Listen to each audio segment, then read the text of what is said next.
ating ginawa, ating electric fans.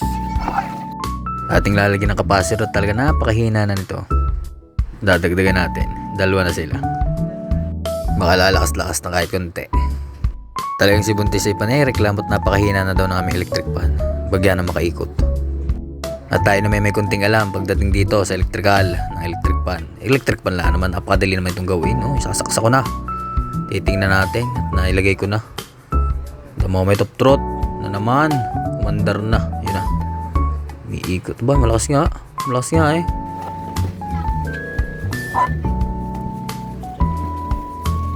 Ba't kukuha ko na konting kapirasong papel.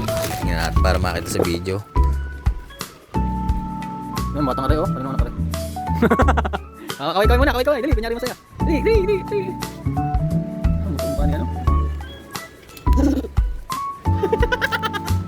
Ayos na, tingin na gawin yung lakas.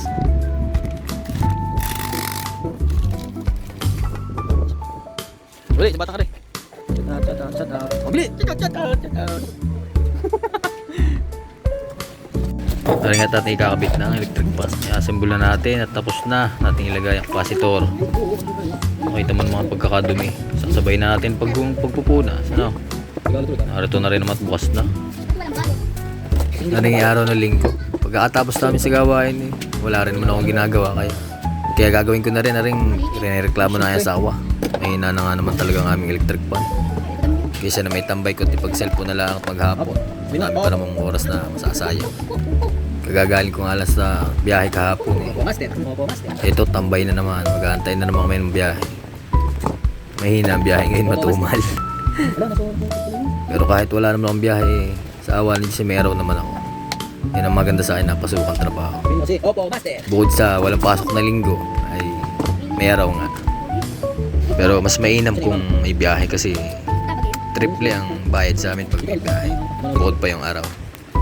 Ayun nga lang, dahil napakarami na nga namin driver, tsaka kakaunti yung biyahe. Ang tagal umikot ng pila. Pila-pila kasi kami sa biyahe.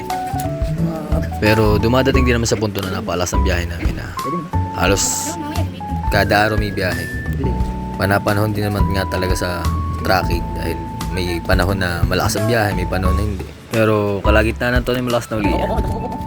Yung at hindi ko na namalayan dahil ang batang yan. Ay pagkakakulit, di nauubusan ng mga sinasabi. Ay tunay kang maaaliw pagkarang yung kausap. Hanggat malapit na matapos binubuo na, kakunti na. Iilang hinga na, matapos na.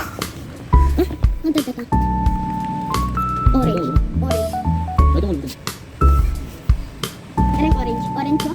Ito orange. Bago, ito ay black. Green. Hanggat nabuo na. May flowers. Tapos na ang ginagawa at magagamit na. Pwede na rin gamitin.